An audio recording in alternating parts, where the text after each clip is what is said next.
Seoul, the vibrant capital of South Korea, has an exciting food culture. In this 3-part series, we're taking you around the hidden food alleys and entire towns dedicated to serving one particular Korean dish. This is where the locals eat. This is our second video of the series, and we're grilling spicy baby octopus in Jjukkumi Alley, visiting Grilled Fish Alley, and eating the best Korean pancake in Pajeon Alley. You don't want to miss this video. Get ready for some mouth-watering food. I'm Thomas. And I'm Sheena, and we're chasing a plate. We hope you're hungry. Let's eat.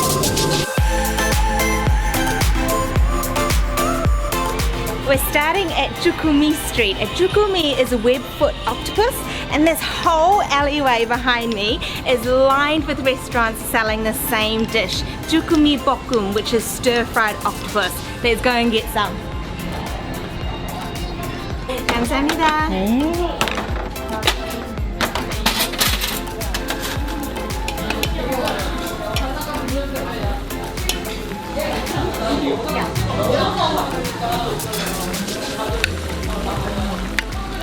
We've ordered our jjukkumi and it is bubbling away furiously in front of us in the center of the table. So these are the web-foot octopus.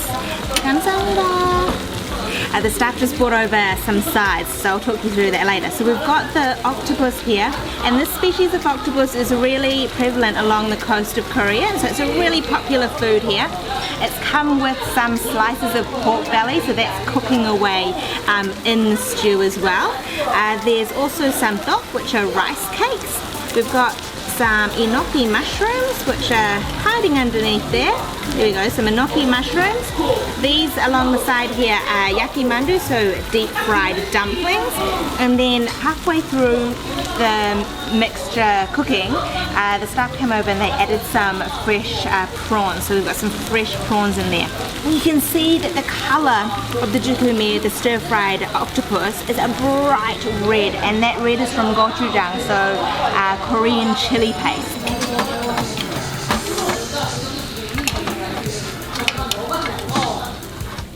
The side they brought over was a hot plate of cheesy sweet corn, and that looks insanely good. And then also, towards the end of the cooking of the octopus, they bulked it out even more by adding some noodles. So there's some, I think maybe rice noodles or glass noodles cooking away there. Now, in order to eat this meal, you get an array of side dishes are made up of pickles and fresh vegetables to go with it. So we've got some perilla leaves, some raw garlic, pickled radish, and then some carrot and cucumber, and then some sauce here. So we've got, I think that might be samjang, which is a mix of gochujang, which is the chili paste, and soybean paste, and then this creamy looking like a mayonnaise almost to go with it as well. I can't wait to get in. It is now ready to go. So I'm going to grab a perilla leaf and get some of this octopus. This smells like it's going to be incredibly spicy, so I'll put some rice cake and some octopus on there. Whoa, it's really hot. Now I'll grab some of this pickled radish, lay a bit of that on top. I'm going to keep it simple with just those couple of things. You wrap that right up into a little parcel, and now I'm going to get some of this creamy sauce onto here. Oh, look at that, it's really thick. It looks like almost a aioli or a mayonnaise. Mmm. Mmm. Mmm. Wow. That is a great combination of flavors. The perilla leaf is very strong. Tastes like aniseed. And then the spice comes through from that gochujang sauce. It's all bubbling away and on the table. It's not as spicy as I thought. From the look of it, it looks so vivid and like it's just going to be hella spicy. But it's not too bad at all actually. It's got a little bit of sweetness to the spice. And then the pickle I couldn't really taste, but that did sort of add a little bit of crunch, and I'm sure there was a bit of acidity coming from that. And then that creamy sauce, which is pretty much like an aioli, which just balanced out everything really, really well, because you got the spice, you got that aniseed flavor from the perilla leaf, and then a real creaminess and the octopus itself was quite chewy. It had a beautiful texture, but it was quite chewy to bite through.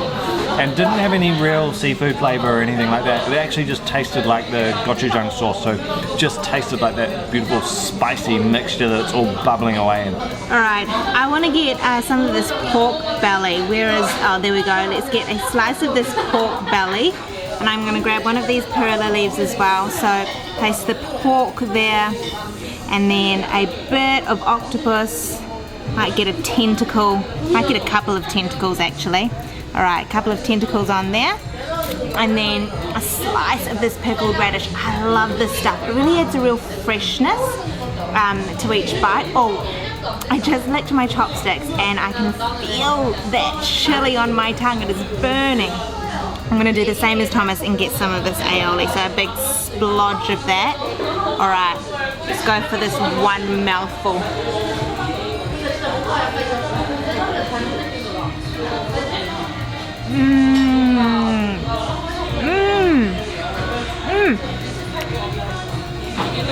Oh wow, that is a bite that just keeps on giving in terms of flavour.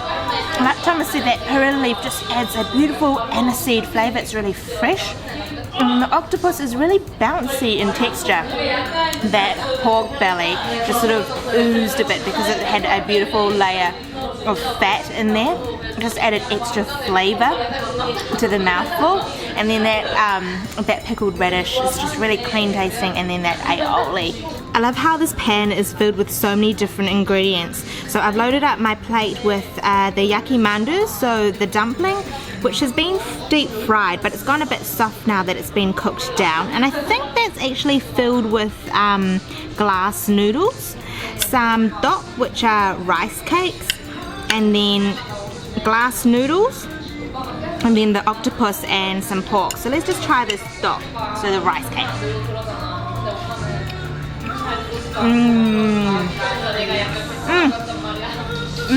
So dok have a really great texture, quite chewy, and it's really good. And it's really just soaked up all of that gochujang sauce. It's quite spicy. Let's give this mandu a try.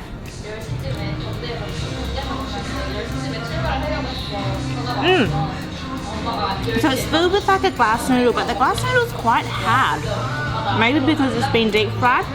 I mean, the pastry itself has gone quite soggy because it's been soaking up all of that broth. And that's really tasty. But what's really caught my attention is this creamy, cheesy corn dish. So I'm gonna get a big spoonful of that. Oh, look at that. All of that cheese. Let's just give that a taste.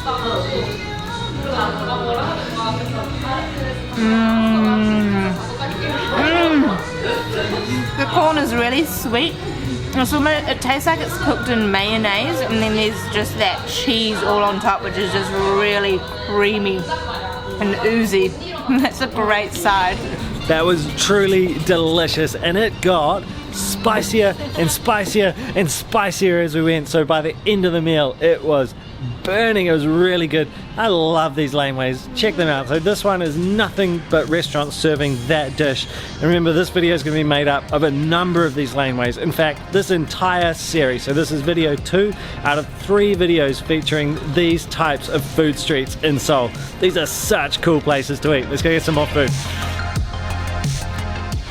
We're walking off our huge meal of octopus, and we have stumbled upon Sangan village, which has got a number of different murals, about 52 murals done by a famous cartoonist, and you're just weaving in amongst the houses and looking at all the murals. This is so quirky and cool. We've now come to another part of the city, Dongdaemun. So we're hunting down Grilled Fish Alley here. There's a couple of really interesting buildings in this part of town. One is the Dongdaemun Gate. So that was built in 1396 and then had some rebuilds after that. The last rebuild was in 1869, and it was part of the wall that made up the protection for Seoul. And there's another incredible building in this area, but we'll show you that one after the meal. So let's go and find Grilled Fish Alley. We're just at the entrance to Grilled Fish Alley, and the smell of the fish cooking is really strong. It's really beautiful. So there's something like 14 grilled fish restaurants that make up this alley, and they all have their own local following. So we're just gonna go and pick one. Let's go and eat.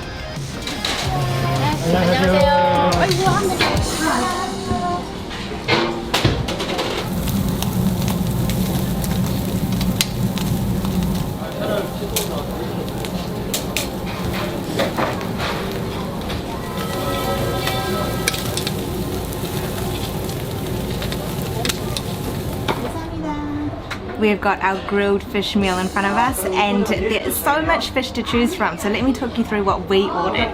We have got a mackerel pike, this little guy here, and then this giant piece of fish in the middle is kalchi, which is cutlass fish, and then this guy here is a Japanese Spanish mackerel. And then, as is usual with a Korean meal, we've got an array of banchan. So we've got kimchi, which is brined and pickled napa cabbage. And then we've got some more pickled greens there, which have got a bunch of chili in there as well. We've got perilla leaf kimchi, and then also some sprouts. And then to go with everything, we've got a bowl of rice each, and then also some soybean soup. I'm going to start with this samchi, or this Japanese Spanish mackerel. So downstairs, they're cooking outside in the alleyway, and the fish is pre-grilled, but when you order, they take it off the almost done piles, and they add it back on the grill, cook it right through, and char it up nicely. So there's smoke filling the air in this tiny little alleyway. The smell is incredible, and now the smell coming up off this fish is incredible because it's so fresh. Let's just try and rip. Whoa, look at that huge piece of that mackerel. Oh, I'm just gonna have to have it all. Look at that. And we'll dip it straight into the soy, just a little bath in the soy. There is some wasabi on the table as well, but I'm gonna go no wasabi first to really get the flavor of the fish, and we'll go with wasabi afterwards.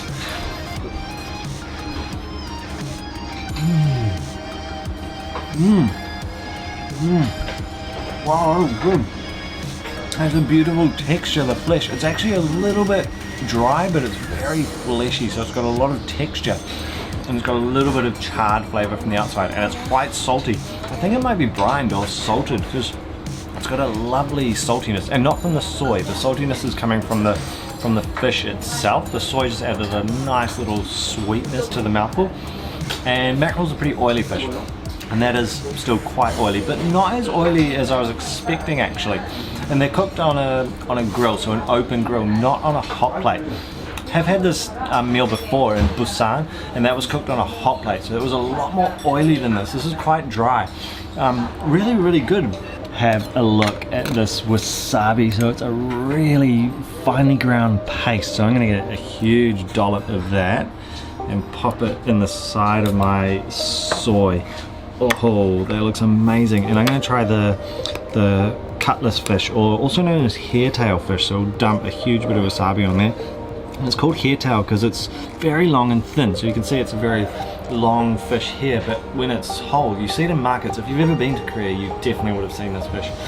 Very, very long, a beautiful silver color, almost the color of these chopsticks, and with a very, very thin tail, like a piece of string, so hairtail fish. All right, let's get a piece of that with that big dump of wasabi on top, a little bit of soy. Wow. Oh, that wasabi! That fish is amazing. It's a much better texture than the Spanish mackerel. It's a bit more moist, not so dry, and quite a lovely sort of soft flavor. Not too punchy, not too fishy. That is really, really good. But the wasabi, that's what made that mouthful. The wasabi is not very hot at all. Not very, you know, wasabi can really get up your nose and really. It's not like that. It's sweet actually. It's beautiful. Let's try our banchan. So we've got these perilla leaves here. So kimchi perilla leaves, so covered in a little bit of spice. And you would have seen these in the octopus, so it's the first section of this video, but we were having them fresh for the wraps. These ones are pickled and covered in all of that chili. Oh, yum. So we've got that aniseedy licorice flavor that I think we talked about in the octopus segment. still got that flavor, but not nearly as strong because they're pickled. And a really nice chili hit, a sharp chili, really hits you on the side of the tongue. They're a really good side. I love these types of meals in Korea because it's a really balanced way of eating. So you've got your protein, your carbs, and then your vegetables, which come in the banchan form, so all these pickled vegetables. And you feel really satisfied after eating like this. Full, but not bloated. And it's just really great because you've got all these varying textures and flavors. And we're sitting traditional style, so we're sitting on the floor, cross-legged at this low table. It's just a really neat way of eating.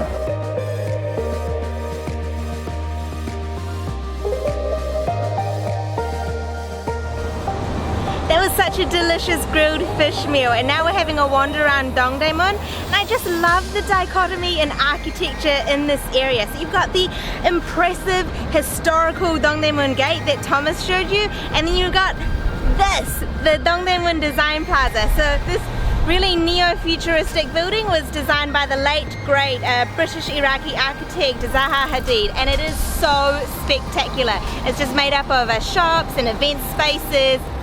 Seoul is such a cool city.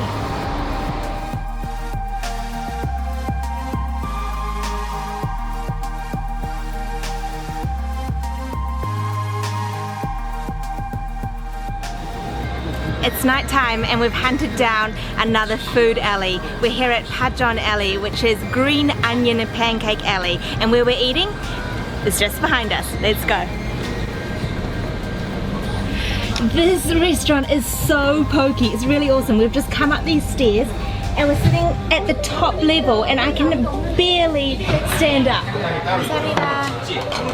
We've just ordered our Pajeon, our green onion pancake, and this place is really famous for their Hamul Pajeon, which is a seafood green onion pancake. And this whole alley started with just one tiny shack in the 1970s selling this pancake, and now there's something like 10 or 12 restaurants. I'm really excited to eat this thing. It looks great. Our drinks have arrived. So this is makgeolli, which is a fermented rice wine. It's really, really common here in Korea and really common to drink with this meal. So it's really cloudy, so you've just got to give it a little bit of a shake to get all the sediment through the bottle. And it's not too alcoholic, this. It's going to be about 6 to sort of 9% alcohol. This one is 6%, so not too bad. Now the thing with alcohol here in Korea, you can never pour your own drink. So I'll pour some for Sheena. You can see how cloudy it is, and it's a tiny bit fizzy as well. And now Sheena will have to pour me some.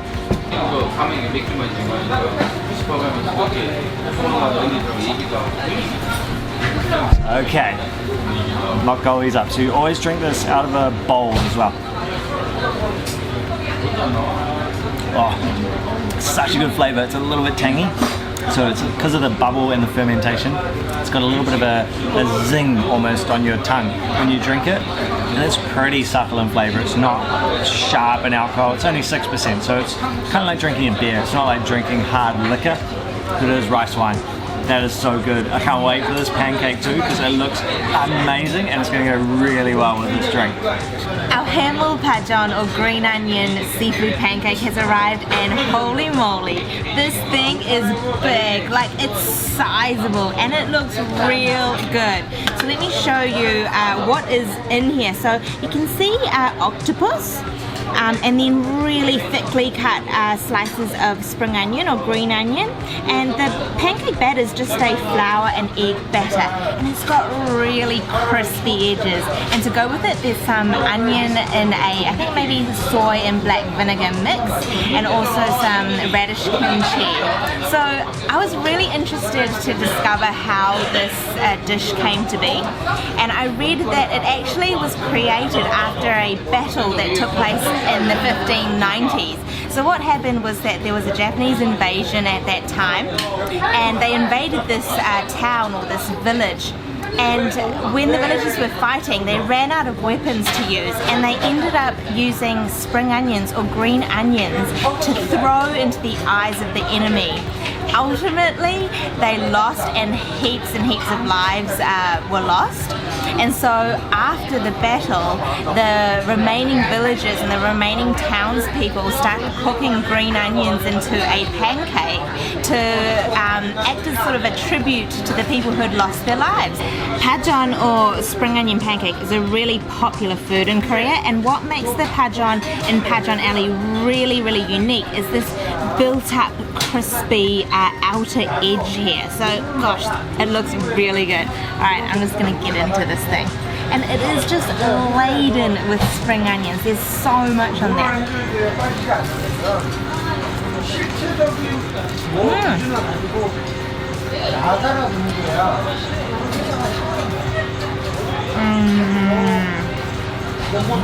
Oh my gosh. That is delicious. It's really crunchy, but the inside of the pancake, the inner bit, is still a little bit gooey. The batter is a little bit gooey. The octopus is quite tender, still has a little bit of chew, and then those spring onions, they impart such a beautiful aroma and flavour to the pancake. It is insane. Check out the amount of octopus in this one. So I'm gonna grab this, I'm gonna dunk it in this soy and vinegar mixture, which is packed with those onions. So the onions should have bled out a lot of their flavor into the vinegar and soy mixture. Oh, God.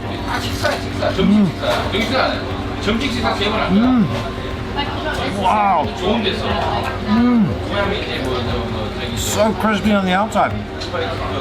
And then that batter on the inside is quite sort of squishy still and just cooked because it's so thick.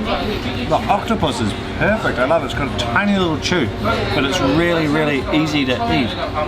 It's got a good saltiness, but then the vinegar flavor from that sauce that I dipped it in really came through. Wow, that is good. I'm glad it's this big because that first bite is absolutely awesome. It's really good. Another great day of eating here in Seoul and discovering these local food streets. These are amazing. Remember, this is a series, so check out the other 2 videos in this series showing nothing but these local food towns or food streets. Thank you so much for watching. Remember to hit that subscribe button. We've got heaps more videos coming from Seoul, and then after Seoul we head to Istanbul, so a ton of food videos. Give this video a huge thumbs up. If you want to support more content like this, more Chasing Your Plate content, check out our Patreon page. Thanks for watching. We'll see you next time. 안녕하세요. 안녕하세요.